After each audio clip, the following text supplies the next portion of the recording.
Hachalu is our hero. Hachalu is our hero. Our hero. Our hero. We love you. We love you. We love you. We love you. We do not forget you. We do not forget you. We do not forget you. We do not forget you. We live greater than any person. We are greater than any person. We live any center. We live any center. Oromo is money. Oromo is money. They are not killing finished Oromo.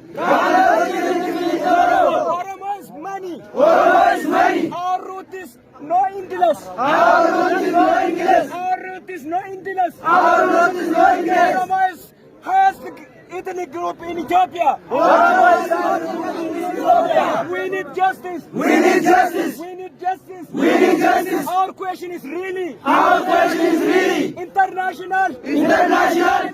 Please help us. Help us. Oromo question is Oromo question is undermined. undermined. Undermined. Undermined. What we ask. What we ask. Independence our land. We will learn Our fatherland. our fatherland. Our grandfatherland. Our grandfatherland. Our grandmotherland. Our grandmotherland. My blood is Oromo. My village is Oromo. I'm not Naftanya. I'm not Naftanya. Naftanya is a terrorist. Naftanya is a terrorist. Naftanya is a terrorist. Naftanya is a terrorist. Minilik is genocide Oromo people. Minilik is genocide Oromo people. For example, Anole, Chalanko, arrested Oromo people.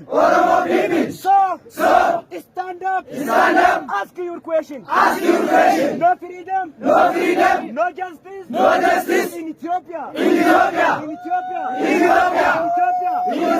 Abiy Ahmed, become to the power. The Oromo Kero,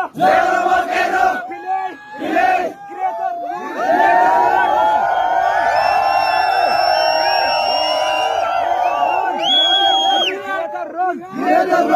We have lost freedom. We have lost freedom.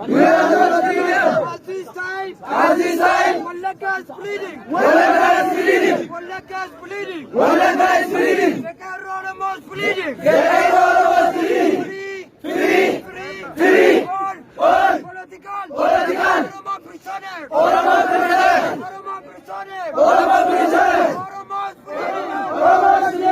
Stop killing Oromo people. Stop killing Oromo students. We have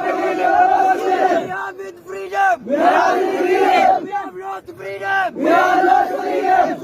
So what we can need now? Freedom. We need freedom.